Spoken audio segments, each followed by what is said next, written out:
Babban malamin addini a ɗarikar Tijjaniya Alshek Malam Abubakar Sani Maɗatai ya yi magana a kan ƙadiyar Malam Lawan Turayum, inda ya bayyana cewa tabbas yana cikin kwamitin da kwamitin shura na jihar Kano ya kafa domin a bincika wannan kalamai na wannan malami Malam Lawan Turayum, inda malamin ya tabbatar da cewa suna nan suna aiki kuma za su duba in dai malamin ya yi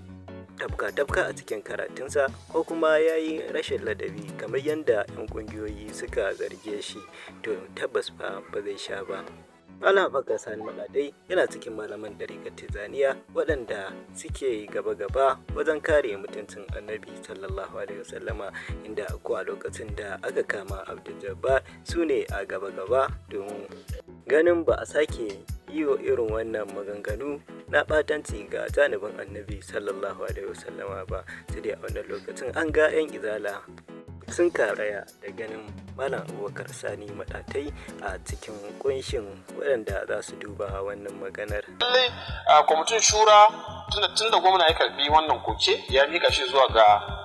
malamai bangaren kwamitin shura, kuma wannan shura sun zauna sun tantance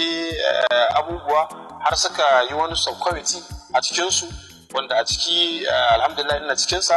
an tace an ɗebe zantuka wanda misali aka rubuto a cikin wannan takardu na korafi, sannan kuma an kalli bidiyoyi wanda ana cikin aikin ba karasawa, amma na tabbatar da al'umma wallahi idan wannan mutumin ya tabbata ya gaya wa annabi magana mara daɗi wallahi ba zai sha ba.